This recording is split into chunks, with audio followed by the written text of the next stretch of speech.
কিছু জানি না। আজকে আমি 16 বছর জেল খেলাম। আমি এই খালাস পাওয়ার পরও 16 বছর জেলে এইভাবে থাকতাম। আমার বাবা মা কেউ সাক্ষাৎও আসতে পারতো না, কে আসবে? আমার বাড়ি সেই অনেক দূর, সেই উত্তরবঙ্গে। আমি এইভাবেই জীবনটা কাটাইলাম এই 16 বছর ধরে আছি। আমার বয়স তখন এই 18 বছর ছিল। এখন আমি আমার অসুস্থ শরীর, এখন আমার বাবা মা আমাকে এই পর্যন্ত কোনো সময় দেখেও নি। এই 16 বছর আসতে পারেনি, তারা মূর্খ মানুষ। আমার পরিবার খুবই গরিব, আমি এই অবস্থায় আছি। আমার চাকরি তখন 1 বছরও ছিল না। হ্যাঁ, আমি এই অবস্থার মধ্যে, আমি খালাস পাওয়ার পরও এই 16 বছর এইভাবে নির্যাতিত অবস্থায় থাকছি।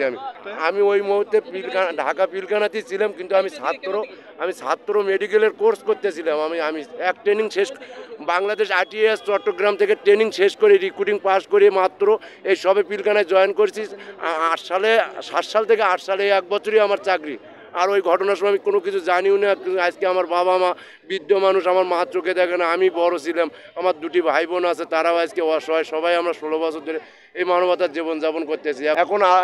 এখন সরকারের কাছে আমাদের দাবি যে আমরা নিরপরাধ, আমরা কিছু জানি না। যদি আমরা এদের গরিব, আমাদের পরিবার, আমাদের বাবা মা কোনো কিছু একবেলা খাইছে, একবেলা না খাইয়া আছে, যদি সরকার যদি আমাদের প্রতি, এই গরিবের প্রতি মানে সহযোগিতা করে আমাদেরকে চাকরিতে পুনর্বহাল করে, আমরা দেশ এবং সবার প্রতি আমরা কৃতজ্ঞ থাকবো। এই ব্যাপারে জড়িত আছে, কারা জড়িত আছে সেটা সরকার খুঁজে নিয়ে তাদের বিচার হোক, আমরা এটা চাই, সবসময়ের জন্য চাই। যারা আমাদের অফিসারকে হত্যা করেছে, যে যারা অফিসার মারা গেছে, আমরা আল্লাহ পাক তাদেরকে জান্নাতবাসী করুক। আমাদের আর কোনো কিছু চাওয়া পাওয়া নেই, এবং সঠিক বিচার হোক।